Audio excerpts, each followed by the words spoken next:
राष्ट्रीय विधिक सेवा प्राधिकरण नई दिल्ली ने 16 मार्च 2024 को राष्ट्रीय अदालत जिला विधिक सेवा प्राधिकरण बीदर जिले को आयोजित करने का निर्देश दिया। राष्ट्रीय लोक अदालत में कुल 37,689 से 15 तक का निपटारा किया गया।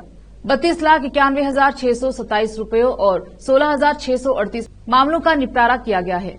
वरिष्ठ सिविल न्यायाधीश और जिला कानूनी सेवा प्राधिकरण के सदस्य सचिव एसके कनकटे ने कहा कि 10,74,68,581 रुपए की वसूली की गई है और मुआवजा प्रदान किया गया है। यह जानकारी उन्होंने मंगलवार को जिला विधिक सेवा प्राधिकरण के कार्यालय कक्ष में बुलाए गए संवाददाता सम्मेलन में दी।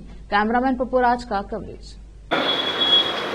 ಈ ವರ್ಷದ ಮೊದಲನೇ ಲೋಕ ಅದಾಲತನ್ನು ಜಿಲ್ಲೆಯಾದ್ಯಂತ ದಿನಾಂಕ 16/3/2024 ಜರುಗಿದ್ದು ಈ ಸಲದ ಲೋಕ ಅದಾಲತ್ನಲ್ಲಿ ಸುಮಾರು ಅಂದರೆ ವ್ಯಾಜ್ಯಪೂರ್ವ ಪ್ರಕರಣ ಹಾಗೂ ನ್ಯಾಯಾಲಯದಲ್ಲಿ ಬಾಕಿ ಉಳಿದಿರುವಂಥ ಪ್ರಕರಣಗಳು ಕಳೆದ ಬಾರಿಗಿಂತಲೂ ನಾವು ಜಾಸ್ತಿ ಪ್ರಕರಣಗಳನ್ನು ಈ ಲೋಕ ಅದಾಲತ್ನಲ್ಲಿ ಇತ್ಯರ್ಥಪಡಿಸಿದ್ದೇವೆ।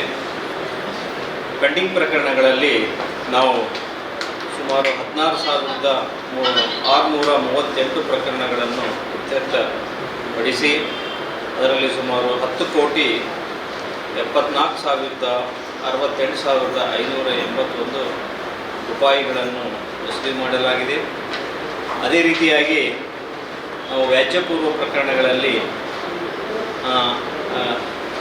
ಮನಿ ರಿಕವರಿ ಮ್ಯಾಟರ್ಸ್ ಸಾಲ ವಸೂಲಾತಿ ಟ್ಯಾಕ್ಸ್ ವಸೂಲಾತಿ ಪ್ರಕರಣಗಳಲ್ಲಿ ಹಾಗೂ ಬ್ಯಾಂಕ್ ಪ್ರಕರಣಗಳಲ್ಲಿ ಮತ್ತು ಈ ಟ್ರಾಫಿಕ್ ಚಾನಲ್ ಕೇಸ್ನಲ್ಲಿ ಒಟ್ಟಾರೆಯಾಗಿ ಜಿಲ್ಲೆಯಾದ್ಯಂತ ಸುಮಾರು 21,041 ಪ್ರಕರಣವನ್ನು ಇತ್ಯರ್ಥಪಡಿಸಿ ಸುಮಾರು 4,58,23,046 ರೂಪಾಯಿಗಳನ್ನು ವಸೂಲಿ ಮಾಡಲಾಗಿದೆ।